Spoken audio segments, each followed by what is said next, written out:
Ô Toninho, vamos falar do Pinheirinho. E aí, o Pinheirinho da Zona Sul agora, 10 anos depois daquela desocupação truculenta.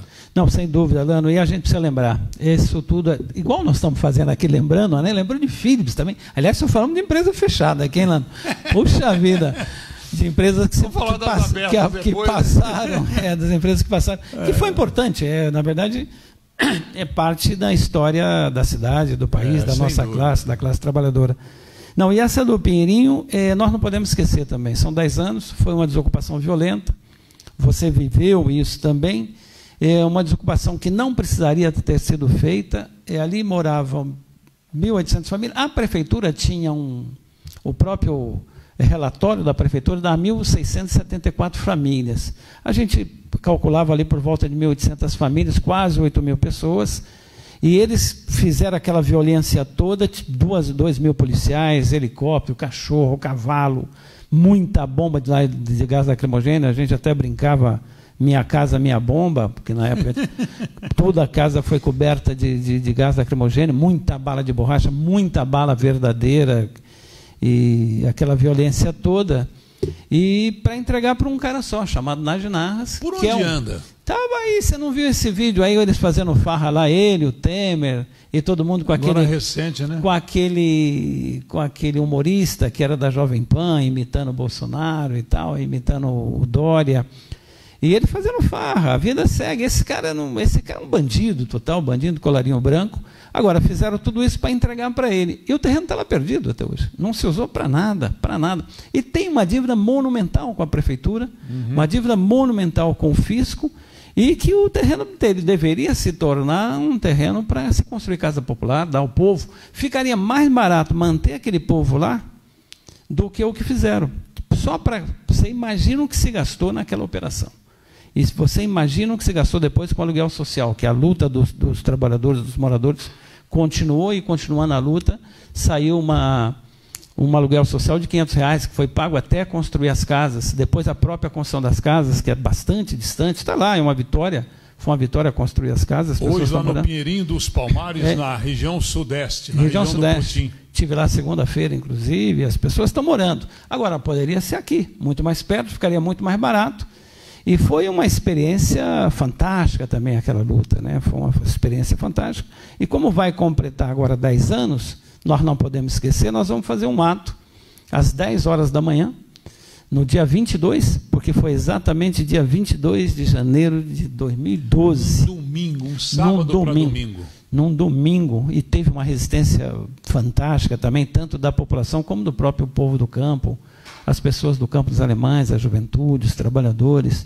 Foi um enfrentamento forte. E foi um absurdo o que a polícia fez ali.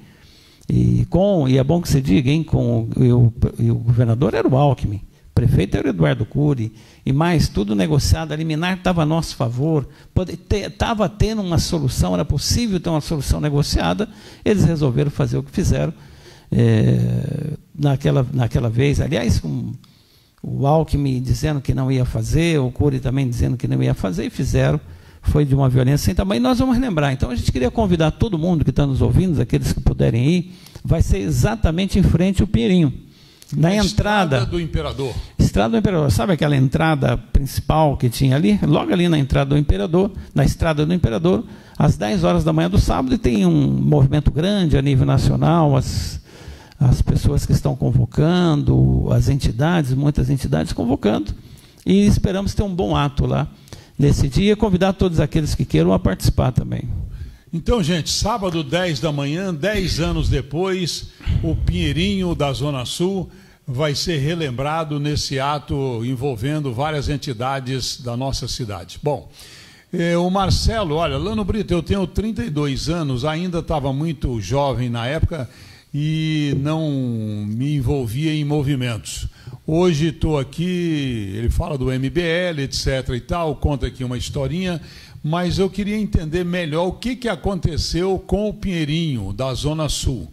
Hoje eu frequento o Pinheirinho dos Palmares, mandar um abraço aqui para o Ricardinho, meu amigo, e também para Simoni, minha amiguinha, com quem eu divido boas prosas nos finais de semana. E ele está... Bom, quer contar, Tony, o que aconteceu com a área do Pinheirinho da Zona Sul. Bom, vamos lá.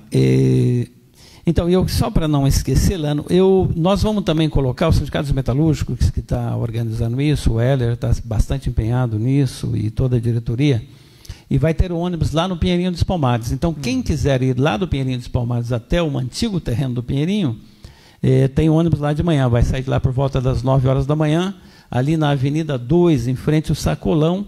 Aqueles que estiverem nos ouvindo de lá, ou quem não está nos ouvindo e que conhece gente lá, avisa. Uhum. Eu sei que é um sábado, muita gente trabalha no sábado, mas vai ter um ônibus lá. Bom, a história... Para marcar, né? Para ficar marcado, registrado, portanto, a mesma data, dia 22 de janeiro de 2012, né? E agora, 10 anos depois, 2022... Quem quiser ir, o ônibus vai sair do Pinheirinho dos Palmares, na região do Putim, para a Zona Sul de São José, na Estrada do Imperador. Estrada do Imperador. Então, a história daquele terreno lá tinha a ver com os antigos alemães, aquela história dos alemães que foram assassinados aqui no Jardim Paulista. Que você também deve lembrar, sim, conhece pelo menos a história, que parece que foi 68, 67, 68. Exato, é. Então, eles não tinham descendentes, então não ficou para ninguém. Aquilo lá, e teve uma grilagem de terra, tanto é que Campos Alemães chama Campos Alemães por causa disso. Aquilo ali era parte dessa grande fazenda, dessas terras que eram deles. E depois teve a grilagem dessa terra lá, e ela foi negociada, que era o Benedito Bento. O Bentinho. Que supostamente o dono ali, mas que não tem essa documentação, não existe. Depois, numa negociata com o Naginarras, com a empresa Selecta, que era o Naginarras, uma empresa que era fantasma, que nunca existiu essa empresa, que ele usava as empresas para poder fazer aquela focatrua na Bolsa.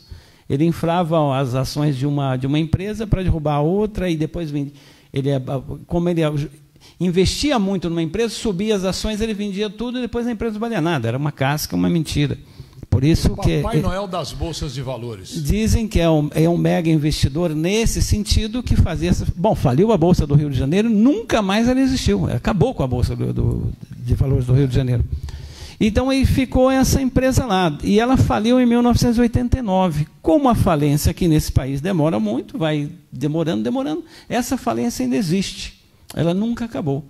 Então, quando os trabalhadores ocuparam, a primeira ocupação, na verdade, foi em 2003, quando se entrou ali naquelas casas do Campos Alemães. Quem dirigiu, inclusive, essa ocupação foi o Santos Neves. Lembra do Santos Neves? Lembro, claro. Depois o próprio Santos Neves falou, olha, melhor vocês procurarem o pessoal do PSTU, o pessoal dos sindicatos metalúrgicos, eu não vou tocar isso. Ele que orientava e tal. No começo ele saiu fora, viu aquela coisa. E nós assumimos essa luta lá, o sindicato, todos nós assumimos essa luta.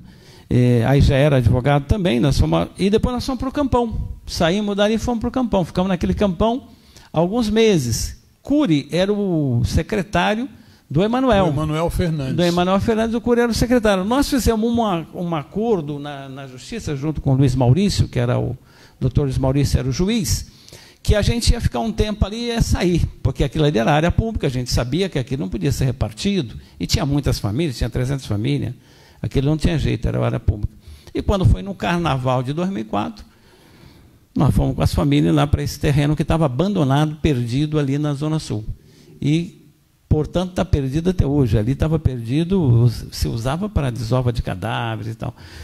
Com as famílias indo para lá, eram as 300 famílias, depois chegou até 1.800 famílias, e se deu uma função social àquela terra. Você chegou a visitar lá? Ali várias vezes. Nós fizemos todo o arruamento daquela região. Se cumpria o plano diretor, as casas tinham 5 metros de afastada da rua, as ruas tinham de 8 a 12 metros, avenidas com 12 metros, tinha praça, tinha 7 igrejas, uma católica que chamava Madre Teresa de Calcutá, que era grande na praça, tinha praça ali na Praça dos Palmares, né, quilômetro dos Palmares, e era por exemplo, até as minas, ali tinha 4 nascentes, as minas existiam lá, e tinha uma organização fantástica, conseguimos uma organização fantástica lá, uma vinculação. Estava organizado, né? Organizado, sem dúvida. Uma área ocupada e organizada. Organizado. Você sabe que o CDHU veio aqui, e o CDHU dizia o seguinte, olha, aqui não precisa mexer em nada, é possível a gente Só falta que meter asfalto e tal, ou seja, urbanizar, mas não precisa mexer em nada. Parece que 2 casas eles diziam. Quem falou isso também? O Silvio Torres, que era deputado e era secretário de Estado nessa época. O Silvio Torres veio aqui e disse a mesma coisa.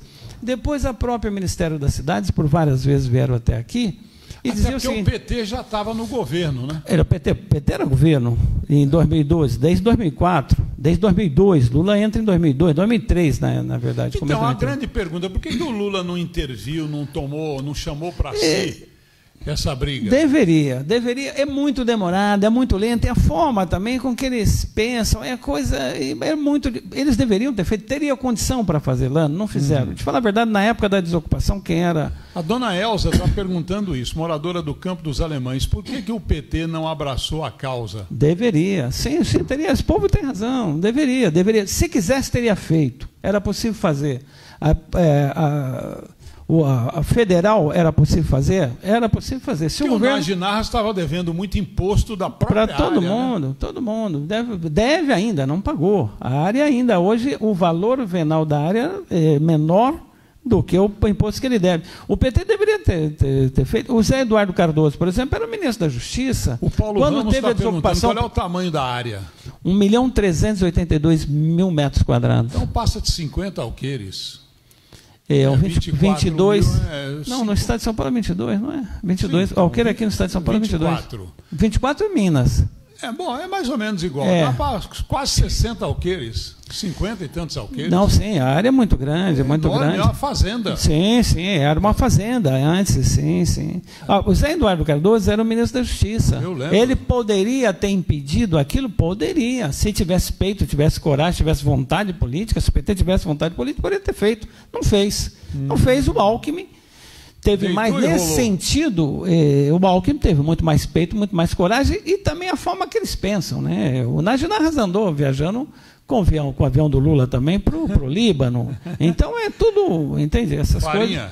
Todas as coisas aí por cima se dá dessa maneira, né? O povo aqui fica nessa disputa grande aí, mas a vida aí por cima é um pouco diferente. As pessoas, elas se relacionam e têm seus interesses. Agora, Tony, essa é a questão. E como é que a polícia apareceu lá naquela madrugada de sábado para domingo, de 21 para 22 de janeiro de 2012? Quem foi o juiz? Como é que foi a história? Aqui o juiz se chama a doutora Márcia Loureiro. Loureiro. Mas, sinceridade, ela é quem decide tudo aqui. Nós tínhamos um liminar na Justiça Federal que era a nosso favor. No sábado nós fizemos uma assembleia. Bom, estava aí Ivan Valente, estava aí Adriano Diogo, que são deputados, Suplicy, que era senador, nessa assembleia. Essa assembleia foi uma assembleia onde tudo era a nosso favor. E nós tínhamos quebrado uma liminar no dia 17, porque eles tinham preparado, e nós sabíamos, tinham preparado para o dia 17. E nós fizemos toda uma preparação lá, para ter, inclusive, uma resistência. E por que já com liminar o coronel da época, o MMM, o 3M, o coronel Manuel Messias de Mello, comandando a Polícia Militar, e, claro, o batalhão que veio de São Paulo, cavalaria, os cães, enfim, aquele fuzuê todo. Então, quem deu a reintegração e aquele ato todo foi a doutora Márcia Loureiro? Eu acho que, inclusive, com toda a cobertura do Ivan Sartori, que era o presidente do tribunal na época. Esse Ivan Sartori, depois, ele num evento com os sindicatos dos empresários da construção civil, ele foi aplaudido de pé por ter feito o que fez aqui no Pinheirinho e tal, e junto com o governador, junto com todo mundo. Né? Porque foi um ato muito truculento. Eu estava lá, eu fui acionado durante a noite e madrugada, eu estava num baile, inclusive, lá no Clube de Campo Santa Rita. Eu já sabia que a coisa ia acontecer, porque a Gelatina me informou já na noite de sexta-feira que a cavalaria em São Paulo, os cães da Polícia Militar estavam sendo preparados, alimentados para uma batalha. Isso eu fiquei sabendo na noite de sexta-feira, Toninho.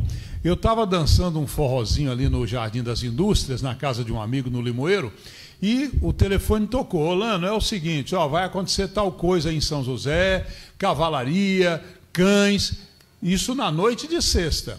Aí na madrugada de sábado para domingo eu estava no Clube de Campo Santa Rita dançando, 2h pouco da manhã, eu fui avisado. Olha, a cavalaria, até me arrepia falar disso, rapaz. Não, sem dúvida. Não, é um ato terrível. Eu vivenciei isso de perto. Eu saí de roupa de baile, eu estava com a calça branca e uma camisa vermelha, me lembro como se fosse hoje, até porque o tenente, você tá vermelhinho, me chamou de vermelhinho quando eu cheguei lá e me apresentei como repórter, ainda de madrugada. Quando a cavalaria começou a chegar e tal, meio escuro e tal, aí o couro começou a comer, né, Toninho? Não, foi terrível, né? Bom, a gente não sabia, né, do que ia acontecer, do que aconteceu. E na assembleia anterior, no sábado, foi uma festa, as pessoas ficaram felizes, soltaram foguete, foi uma festança.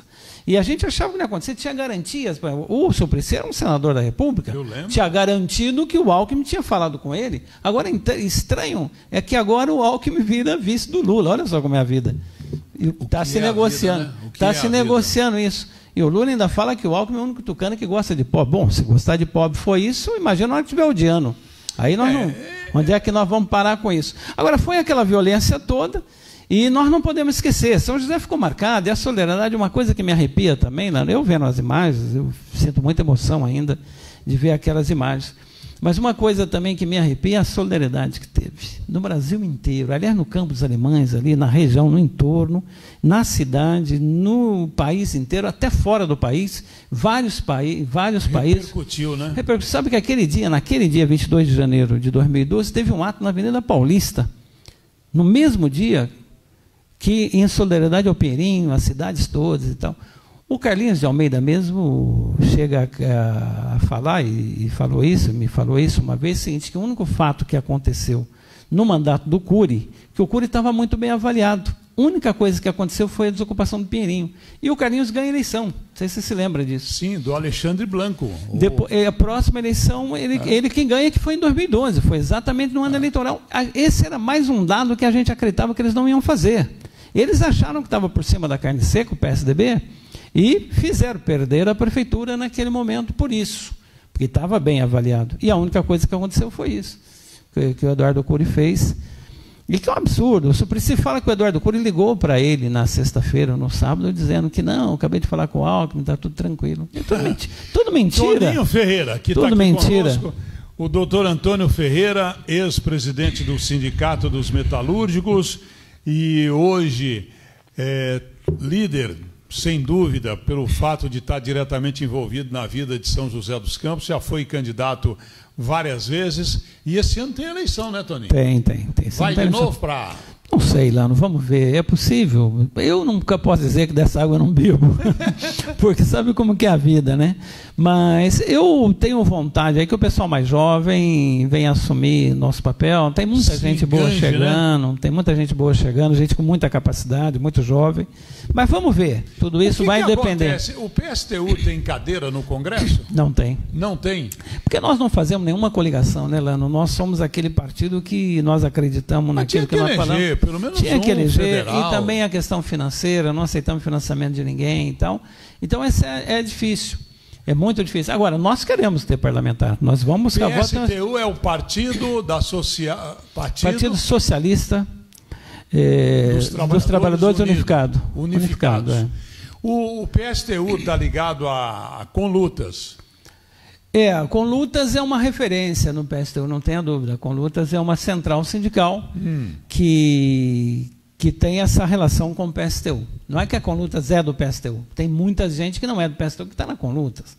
Mas ela tem essa referência, assim como a CUT, com o PT, isso também existe. Um abraço para o Pedro Luiz, está no Jardim São José acompanhando o programa. E enveredando para a questão política, eu já perguntei, viu, Pedro? O Toninho disse que se o cavalo vier arriado... Não, vamos ver, Pedro. Você sabe que eu gosto, né? Eu gosto do bom debate, né? Eu gosto de fazer debate, sempre Quantos gostei. filiados tem o PSTU? É a pergunta da Ana Lúcia, do Conjunto de Integração. Em São José? Em São José, por volta de uns 1.000. Em São José, por volta de... contingente respeitado, hein? Não, sim, é um contingente bom, sim, por volta disso. Eu não sei exatamente, porque você sabe que também o TSE mudou muito, né? A legislação mudou muito, tem que renovar todo ano, mas deve ter por volta disso. Poderia ser mais? Poderia, claro. A gente não trabalha muito esse aspecto, mas deveria. Durval da Vila Ester, quantos votos você teve para vereador?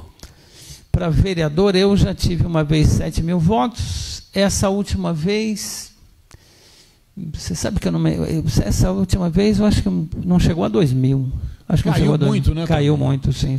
Qual é o motivo? Tem uma razão, não? Eu acho que o bolsonarismo foi bastante forte, né? Então toda a polarização aí que teve entre os dois, eu creio que muita coisa dessa aí é isso, né? Nós também não temos financiamento de ninguém, não contratamos marqueteiro, sabe o marqueteiro que na verdade é quem faz a campanha, o marqueteiro. Aliás, vocês da imprensa... E cobra caro, né? Vocês da imprensa têm uma capacidade, vende um par de sapato como se fosse um helicóptero. Essa é a capacidade do marketing, né? Aliás, que o Brasil é muito bom de marketing. Por isso é marqueteiro, né? Por isso é marqueteiro. Consegue vender, por exemplo, se você for ver os que já se elegeram no Brasil, que o Duda Mendonça elegeu, que o Santana elegeu, com outros, que qualquer coisa, já se elegeu com qualquer coisa, aí com muito marketing. Nós não temos isso, e agora vamos ver. Muito bem, estou conversando com o Toninho. Maria Helena, olha, eu vou fazer a pergunta. Se ele não quiser responder, tudo bem. Maria Helena, do Parque Industrial. Por que o PSTU não se junta com o PT para ficarem mais fortes? Porque nós achamos que não fica, Maria Helena. Não, a pergunta é boa, responde sim. Mas essa é uma pergunta que sempre se faz, sabe, Maria Helena? Mas nós não podemos, porque é o seguinte, nós não podemos enganar os trabalhadores, falar que pensamos uma coisa e divulgamos uma coisa e fazemos outra. Mas o PT não tem uma cartilha semelhante? O PCdoB? Você já imagina se a gente vai fazer campanha para o Alckmin, se o Alckmin for o vice do Lula. Se o Alckmin não for o vice do Lula, vai ser alguém do mesmo estirpe. Por exemplo, se fala muito do golpe contra Dilma, mas quem escolheu o Temer para ser vice? Foi o próprio PT, então é o Lula que escolheu. Então essas coisas que não dá. E mais, Maria Helena, nós temos uma visão que nós queremos transformar a sociedade, nós somos socialistas, nós queremos transformar a sociedade, o PT não pensa assim desde lá de 1990, nós saímos do PT em 92. Tem gente que pensa que nós somos do PT ainda, mas nós saímos do PT em 92. 30 anos. Porque o PT se enveredou por outro caminho, e eleger a qualquer custo, faz qualquer coisa, e todas as denúncias que se tem de corrupção e tudo, e se junta com todo mundo. Nós não vamos fazer isso, por isso que nós não nos juntamos. Agora, sem dúvida nenhuma, Lano, nós achamos que é preciso derrotar o atual governo. Agora, nós não vamos fazer campanha com qualquer um. Nós não vamos nos juntar a qualquer um para isso, e nem ao PT, ainda mais com esses vice, com essas coisas que se tem. O PT não resolve o problema da classe, é mais uma ilusão, porque o PT já foi governo durante 13 anos. Resolveu o problema dos trabalhadores, resolveu o problema da população brasileira? Não. Se vivia um pouco melhor? Depende, porque a economia mundial também era outra, não era exatamente igual. A vida agora vai ser muito mais difícil. O Frederico... Só para terminar, é sempre quem ganha são os banqueiros. Sempre os banqueiros. Os banqueiros nunca, o Lula mesmo fala isso, os banqueiros nunca ganharam tanto como ganharam no governo dele. E é verdade. O Brasil paga 43% de serviço da dívida, de juros. 43% do orçamento brasileiro. Agora, para o Bolsa Família, que era famosa, ou esse dinheirinho que o Bolsonaro está dando, isso não dá 1% do orçamento. 0,9%. O Frederico, aqui do Jardim Satélite, está dizendo o seguinte: por que são contra os patrões? Não é que são contra os patrões, nós defendemos os trabalhadores. Agora, os grandes empresários, sim, nós achamos que os grandes empresários deveriam dividir sua riqueza. É preciso dividir a riqueza, é preciso que as coisas sejam um pouco mais equilibradas. Não pode ser que seja dessa maneira. Tem gente, aliás, na pandemia, muita gente se enriqueceu muito, usufruindo, inclusive, da própria pandemia. São bilionários, trilionários que aparecem sempre, enquanto a população está vivendo mal. Nós somos a favor, que nós queremos que a população viva bem. Nós queremos que todo mundo viva bem. Por isso achamos que o trabalhador tem que ter direito numa parte daquilo que ele produz. Ele produz e ele não tem nada. Se você pega hoje um trabalhador, pegando da GM, nós falamos aqui um pouco do passado, Elano, onde, às vezes, o terceirizado, infelizmente, quando veio a terceirização, que é uma desgraceira para a classe, se ganhava por volta de um salário mínimo.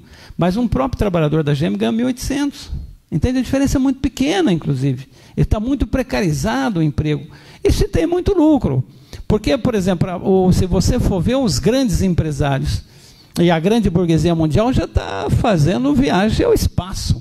Você pega o dono da Tesla, você pega o dono... Esse povo já tem passeio lunático. Esse povo está se preparando. Você pega o Bezos, que é a dona da Amazon, fazendo essas viagens todas, construindo. Por que isso não é estatal? Por que essas coisas não são do Estado, para que todo mundo possa se beneficiar?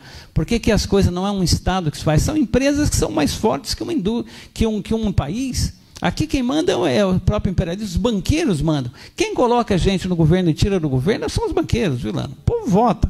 Mas o Brasil só tem 3 bancos. Se você pegar como banco nacional, teoricamente nacional, mas a quantidade de dívida que se paga e tal, empréstimo que foram surgindo, é assim. E as grandes empresas também. Bradesco, Itaú e Santander. E depois tem esses outros todos que é quem faz os financiamentos. Porque o Banco do Brasil e a Caixa... Teoricamente são estatais, então, mas é economia mista, inclusive o Banco do Brasil, que está para chegar nisso. Já tivemos dezenas de bancos, né? Econômico, auxiliar, que eles vão, Unibanco, vai se concentrando. Bamerindos, né? Não, mas tem ainda BMD, tem vários outros, tem Banco do Nordeste, são tem outros. digitais da vida hoje, que pouco... Muitos digitais, sim, muitos digitais. Agora, Toninho, não dá para harmonizar o argumento, pelo menos, entre a oposição para ela se fortalecer, porque com essa quantidade de partidos, um puxa para lá, o outro para cá. Até outro dia eu fiz um levantamento, tinha 36 legalizados e 74 na fila. 33 legalizados. 33. Não, mas esses que oposição? Você pega o pessoal do Centrão, só do Centrão são quantos? Esses não são oposição, aliás, estão dentro do governo, e são a favor de qualquer governo. Não dá para você, que é um líder nato do PSTU, sentar com a Amélia, que é do PT, e olha, gente, vamos para a mesma direção, já que Lano, mas Lano, não tem como. Veja só, nós defendemos a classe, nós somos radicais nesse sentido, de ir na raiz do problema. Você imagina se porventura o PT faz a coligação com o PSD. Se por acaso isso acontece. Porque é possível, hein? O Kassab, que inclusive está com Covid, né? Está hospitalizado agora, esses dias. Mas se o Kassab faz o acordo com o PT, quem, na verdade, foi um estímulo para a construção do PSD, foi um estímulo do Lula, para tirar eles do DEM, na época, para que ele e outros fossem ministro, o Kassab fosse ministro. Por isso ele fundou o PSD. Se eles fazem um acordo, você imaginou, vai estar o Felício e a Amélia defendendo o Lula, no mesmo palanque. Agora, como é que eu vou me meter nisso, nesse melê? Não dá, eu não posso estar defendendo... Ou seja, é a formiga fugindo do tamanduá. Não dá, não tem jeito, isso não é possível, isso é só um exemplo. Você pega isso no Nordeste, então é muito pior, com Renan Calheiros, não tem como, eu não tenho como fazer isso. Sarney a vida inteira, aliás, grandes elogios a Sarney. Bom, ou se o Alckmin, se não for o Alckmin o vice do Lula, vai ser outro da mesma estipe. Então, tem sido Dona assim. Ivone, e obrigado, é por isso só que não é possível, Lano, porque nós queremos que o povo participe, que os trabalhadores efetivamente participem. E não essa enganação que se tem. A vida política é só uma enganação. Dona Ivone do Jardim Morumbi, Lano Brito, estarei às 10 da manhã de sábado, lá na Estrada do Imperador, com as minhas 2 filhas, a Simone e a Angélica. Obrigado, viu, Dona Ivone? Opa, maravilha. Muito obrigado. Toninho, então, combinado, 10 da manhã de sábado, dia 22 de janeiro de 2022, 10 anos depois daquele triste e fatídico episódio que o mundo inteiro presenciou com a desocupação das famílias dos trabalhadores do Pinheirinho da Zona Sul. Sem dúvida. Dia 22, 10 anos, 22, 10 horas da manhã, próximo sábado, lá naquela entrada principal que era do Pinheirinho. Aliás, pela primeira vez nós conseguimos que a prefeitura cercasse a avenida, olha só. É isso que eu ia te perguntar. Tá chique. O José Carmo está perguntando se vai ter policiamento. Esperamos que não precisa. Ali não precisa de policiamento, não precisa ter nada. Fala agora, com o Coronel Martins, é gente boa. Você sabe que você falou do Messias, né? O Messias não mandava nada naquilo lá. Não sei se você sabe. Não sei se você presenciou isso. Nesse momento, inclusive, teve uma... Coronel Manuel Messias de Mello. Messias, quem mandava ali era uma ajudante do Sartori, que o Sartori, que era presidente do tribunal, colocou aqui. Helena, né? Helene é o nome, eu lembro. Ela que... O cara era um juiz auxiliar, que ele estava auxiliando, que era irmão daquele cara que era deputado da merenda escolar. Lembra da história da merenda? Que mandava era Fernando... Eu lembro. Esqueci o sobrenome dele, mas esse cara que estava aqui, era ele quem mandava. Quando os oficiais de justiça chegaram com a liminar da Justiça Federal, que foi uma moça que era lá de Taubaté, que era da Justiça Federal, com a liminar, ela foi entregar para o comandante. Esse cara que era um juiz auxiliar falou: não, é para mim. Ela falou: não, senhor não, quem comanda a tropa é ele. Ela falou: não, é para mim. Ele falou: para o senhor eu não entrego, eu entrego para o comandante. Aí ele comanda a tropa. E aí o que aconteceu? Esse cara fala para o coronel: então o senhor escreve o que eu vou ditar. E ele escreveu na liminar, para receber a liminar, ele escreveu, isso é documentado, ele escreveu o que o juiz ditou. Que é absurdo. Então aquilo ali era uma tropa sem comando. O comando. Negócio de doido. É um negócio de doido. E o Messias depois escreve um livro, uma bobagem, que não tem nada a ver com nada e tal. Gente, foi muito bom o papo, mas a hora urge, como dizia o Vicente Mateus, presidente do Corinthians. Você que é corintiano, né, Toninho? Sou corintiano. Nós seguiremos torcendo para o Santos, que vai ser campeão da Copinha. Estamos montando um grande time. O Corinthians não consegue mais ser. Isso não tem jeito. Ô, Toninho, um abraço, obrigado pela presença, e é sempre bom recebê-lo. E o Radar Noticioso aqui, a Rede Metropolitana, a nossa programação à disposição para quando precisar divulgar. Até sábado nós vamos falar mais vezes. Esse programa tem o reprise amanhã às 4 da manhã até às 7, depois um outro programa ao vivo. E assim vamos tocando a vida. E graças a Deus, por um lado, 1.641 famílias, que já deu até uma esticadinha, porque aumenta, né? O filho, a filha, a nora vai chegando e aquela coisa toda. Hoje tem o teto no Pinheirinho dos Palmares. Sem dúvida, Lano. Eu também queria te agradecer muito, Lano. Eu gosto desse debate, aliás, gosto de rememorar também, como você fez aqui, lembrar de coisas lá do passado. Então, isso eu queria te agradecer. E essa oportunidade de poder estar convocando. Então, esse ato, dia 22, próximo sábado, às 10 horas da manhã, lá em frente ao Pinheirinho, porque nós não podemos esquecer. É preciso rememorar. Nós precisamos conhecer o nosso passado para preparar o nosso futuro. Isso não tenha dúvida. Então, um agradecimento a você, e um abraço a você, um abraço a teus ouvintes. E olha, só para fechar, o Hilário também, do Jardim Morumbi, abraçando aqui o Heller Gonçalves, o jovem hoje presidente do Sindicato dos Metalúrgicos, jovem mesmo, 33 anos, né? Completou outro dia, se não me engano, 33. Não me convidou para a festa, mas tudo bem. Quem sabe a mim também não, hein? Se teve, não fui convidado também. Acho que não teve. É que esse negócio da pandemia, né? Nossa, na coisa. Afastou todo Aliás, mundo. Esse negócio é um cuidado que nós vamos ter no ato. Então tem que ter afastamento, vai ter pessoas com álcool em gel para que as pessoas possam receber. Mas não é para beber, não, viu, gente? Todo mundo. Não, é álcool em gel. E todo mundo com máscara e tal, para se cuidar. Tem que se cuidar. O Ômicron está aí, e nós temos que fazer o ato, é uma obrigação nossa, mas com todos os cuidados sanitários possíveis. Como diz meu amigo Tebano, eu não tenho Covid, eu bebo todas. Conversei aqui com o Antônio Ferreira, o Toninho do Sindicato dos Metalúrgicos, hoje também do Conlutas, e falando desse ato importante que vai acontecer sábado na Estrada do Imperador, em frente ao Campo dos Alemães e a área do Naginarras, aquele mesmo que deixou muita gente aí chupando o dedo e na saudade. Voltaremos já já. Aguarde aí. Vapt-vupt.